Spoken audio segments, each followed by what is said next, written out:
টাঙ্গাইলের ভুয়াপুরে মানসিক ভারসাম্যহীন তরুণীকে সংঘবদ্ধ ধর্ষণের অভিযোগ উঠেছে। এই ঘটনায় তোলপাড় পুরো এলাকা। খবর পেয়ে ঘটনাস্থল পরিদর্শন করেছে পুলিশ। এদিকে রংপুরে ফ্যামিলি কার্ড দেওয়ার প্রলোভনে ধর্ষণ চেষ্টার অভিযোগ উঠেছে স্থানীয় বিএনপি নেতার বিরুদ্ধে, যাকে এরই মধ্যে দল থেকে বহিষ্কার করা হয়েছে। ধানক্ষেতের এই জায়গা থেকে হাত পা বাঁধা বিবস্ত্র অবস্থায় উদ্ধার করা হয় তরুণীকে। স্থানীয়রা জানান, মানসিক ভারসাম্যহীন ওই তরুণীর বাড়ি টাঙ্গাইলের ভুয়াপুরের জিগাতলা গ্রামে। সোমবার সন্ধ্যায় বাড়ি থেকে বের হন তিনি। এরপর থেকে নিখোঁজ।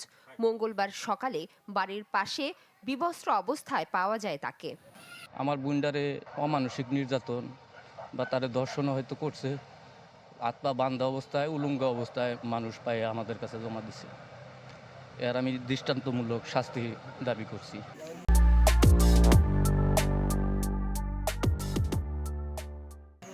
ভারসাম্যহীন তরুণীর ওপর এমন নির্যাতনে ক্ষোভ জানিয়েছেন এলাকাবাসী। এদিকে খবর পেয়ে ঘটনাস্থল পরিদর্শন করেছে পুলিশ। আজ পাগলের নির্যাতন করছে, কালকে আমরা সুস্থ মানুষ রাস্তাঘাটে নড়াচড়া করবো, হাত ধরে মান সম্মান হারাবো, আমরা তা চাই না। পাগল একবারে প্রতিবন্ধী, এনে কঠিন শাস্তি হওয়া দরকার। হাত বাঁধা অবস্থায় স্থানীয় এক মহিলা দেখতে পায় এবং তাকে এখান থেকে উদ্ধার করে নেয়। আমরা এই বিষয়ে তদন্তের জন্য ঘটনাস্থলে আসছি, আমরা বিষয়ে তদন্ত করছি। প্রকৃত ঘটনার তদন্তের পরে উদ্ঘাটন করা সম্ভব হবে।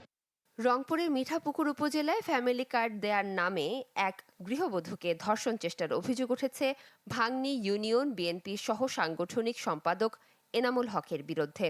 বিএনপির নেতা এনামুল মিস্ত্রি এই জায়গার জমি নিয়ে ভাড়া থাকে। আমাকে বলল যে আমার ভোটের পিছনে আপনি গিয়েছেন, আপনাকে আমি একটা কার্ড দেব। আমি কই ঠিক আছে, আইলে দেবেন। আমি কলের পরে গেছি, আমার ওই জায়গায় যায় আর কি সে খারাপ আচরণে আমার সাথে দুর্ব্যবহার করার চেষ্টা করে। তারপরে আমি আর কি করিয়া ধাক্কা মারিয়া আমি তারে দিই, তারপরে এই চলে যায়। ধর্ষণ চেষ্টার খবরে অভিযুক্তকে বহিষ্কার করেছে স্থানীয় বিএনপি।